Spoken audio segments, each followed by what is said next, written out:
അസ്സലാമു അലൈക്കും വറഹ്മത്തുള്ളാഹി വബറകാതുഹു. സഹോദര സമുദായ അംഗങ്ങൾക്ക് എൻ്റെ സ്നേഹ അഭിവാദ്യങ്ങൾ. അഊദു ബില്ലാഹി മിനശ് ശൈത്വാനിർ റജീം. ബിസ്മില്ലാഹിർ റഹ്മാനിർ റഹീം. ഇന്നാ അർസൽനാക റഹ്മത്തുൽ ആലമീൻ. സദഖല്ലാഹു മൗലാനൽ അദീം വസദഖ ബല്ലഗ റസൂലുൻ നബിയുൽ കരീം. ونحن على ذلك من الشاهدين الشاكرين والحمد لله رب العالمين. ഏറ്റവും സ്നേഹവും ബഹുമാനവുമുള്ള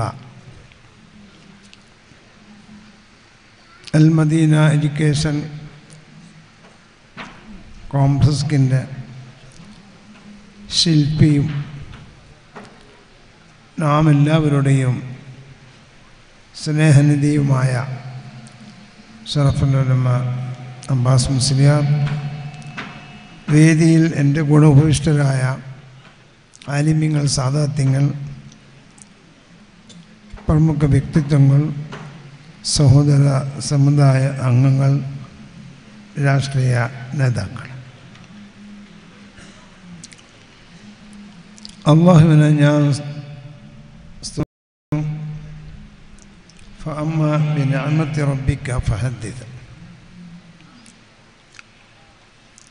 വിജനമായ ഈ പ്രദേശത്ത് ഇന്ന് കാണുന്ന ഈ വിദ്യാഭ്യാസ മത മൗലിക സമുന്ന വിദ്യാഭ്യാസങ്ങളും അതുപോലെ തന്നെ സാമൂഹിക സാംസ്കാരിക ജീവകാരുണ്യ പ്രവർത്തനങ്ങളും നൽകി വരുന്ന ഈ സ്ഥാപനം അതിൻ്റെ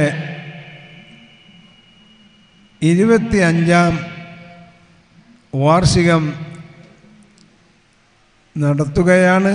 സമാപനം ഏതാനും മണിക്കൂറുകൾക്ക് ശേഷം ഇവിടെ നടക്കുന്നതുമാണ്.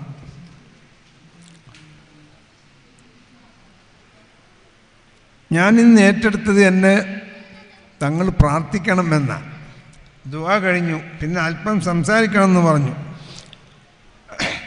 അതിന് ഇത്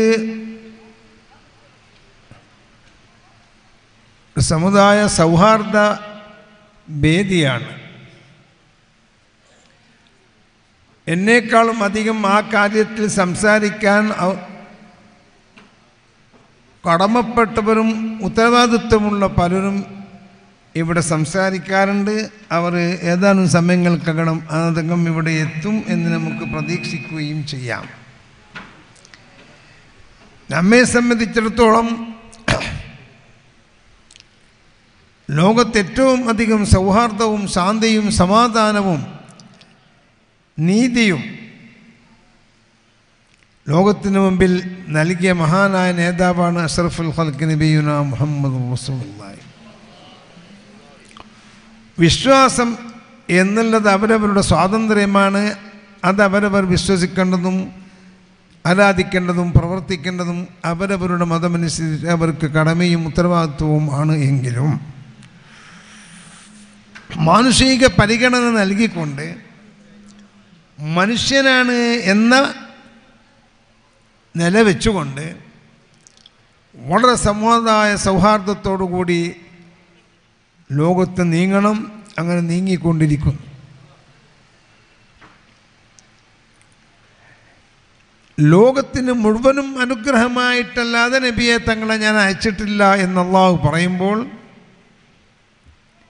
അവിടെ ഒരു ജനതയെയോ അല്ലെങ്കിൽ ഭാഷയെയോ ഒരു പ്രദേശത്തെയോ ഒരു സമുദായത്തെയോ ചൂണ്ടിയിട്ടല്ല വിശുദ്ധ ഖുർആൻ അല്ലാഹു ഉണർത്തുന്നത്. ലോകത്തിന് മുഴുവൻ ശാന്തിയാണ്, സമാധാനമാണ്. ഒരു ഉദാഹരണം നമുക്ക് മനസ്സിലാക്കാം. പ്രവാചകന്മാരുടെ അനന്തരവാസികളാണ് ആലിമീങ്ങൾ, സഹാബത്ത്, താബീങ്ങൾ, താബിഈൻ ഇങ്ങോട്ടെത്തുമ്പോൾ അതുവരെയുമുള്ള പണ്ഡിതന്മാർ. ഹബീബായ നബി തങ്ങളുടെ കുടുംബം കുടുംബക്കാരായ അഹ്ലു ബൈത്ത്, അതുപോലെ തന്നെ സൂഫി വര്യന്മാരും തരീഖത്തിൻ്റെ മശായിഖന്മാരുമായ ആരിഫീങ്ങൾ, ഔലിയാക്കൾ, അവർ ഇസ്ലാമിൽ വളരെ ഉന്നതമായ സ്ഥാനമുള്ളവരാണെങ്കിലും അവർ ആരും വർഗീയമായി ചിന്തിച്ചിട്ടില്ല എന്ന് അവരുടെ ജീവചരിത്രം എടുത്ത് നോക്കിയാൽ നമുക്ക് മനസ്സിലാകും. ഇപ്പോൾ തന്നെ ദൃക്സാക്ഷികളായി അനുഭവസ്ഥന്മാരായി നമുക്ക് മനസ്സിലാക്കാൻ സാധിക്കും. ആ നിലക്കുള്ള ആത്മീയ നേതാവിൻ്റെ മുമ്പിൽ ഏത് സമുദായക്കാർ വന്നാലും അവർ ആശീർവദിക്കുന്നു, അവർക്ക് വേണ്ടുന്ന പ്രശ്നങ്ങൾക്ക് പരിഹാരം നൽകും. ഒരു രോഗി വന്നാൽ അവിടെ ജാതി നോക്കിയിട്ടല്ല അവർ മന്ത്രിച്ച് വെള്ളം ഊതി കൊടുക്കുന്നത്, അവർ ജാതി ചോദിച്ചിട്ടല്ല അവർക്ക് ചികിത്സ നടത്തുന്നത്, അവരെ ജാതി നോക്കിയിട്ടല്ല അവർക്ക് വേറെ വല്ലതും കൊടുക്കും. അവിടെയെല്ലാം മാനുഷിക പരിഗണന, നമ്മൾ മനുഷ്യരാണ് എന്ന് ഈ ചിന്തയാണ് വളരെ പ്രധാനമായും നമുക്ക് ആവശ്യപ്പെട്ടത്. മനുഷ്യൻ എന്ന് വരുമ്പോൾ നമ്മുടെ രക്തം ഒന്നാണ്. ഒരു മതക്കാരന് പച്ച രക്തം, മറ്റൊരു മതക്കാരന് ചുവന്ന രക്തം, മറ്റൊരാൾക്ക് ഭിന്ന രക്തം എന്നില്ല. വേദനയും സന്തോഷങ്ങളും ദുഃഖങ്ങളും ഒരുപോലെയാണ് മനുഷ്യർക്ക്. വിശപ്പും ദാഹവും മനുഷ്യർക്ക് ഒരുപോലെയാണ്. അവിടെയൊന്നും വ്യത്യാസമില്ല. പിന്നെയോ വിശ്വാസം, അതിൽ മാത്രം. ഇപ്പോൾ ഹിന്ദുവും ഒരു മുസ്ലിമും ഒരു ക്രിസ്ത്യാനും കൂടെ പോകുമ്പോൾ ളുഹർ ബാങ്ക് കൊടുത്താൽ മുസ്ലിം പള്ളിയിൽ കയറും. അവിടെ നിർബന്ധിച്ച് ആ മുസ്ലിം വരണം, ക്രിസ്ത്യാനികൾ വരണം എന്ന് നിർബന്ധമില്ല. കുറച്ചങ്ങോട്ട് പോകുമ്പോൾ ഞായറാഴ്ചയാണെങ്കിൽ ക്രിസ്ത്യാനികൾ ചർച്ചിൽ കയറും, കൂടെ ഒരു മുസ്ലിം ഉണ്ടാകും,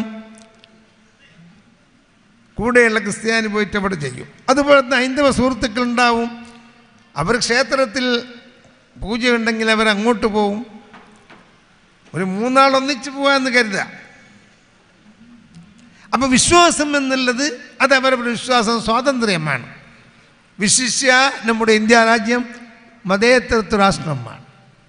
മതേതര രാഷ്ട്രമാകുമ്പോൾ ഇവിടെ ആർക്കും അവരവരുടെ മതമനുസരിച്ച് ജീവിക്കാം എന്നുള്ളത് ഇവിടുത്തെ ഭരണഘടനയാണ്.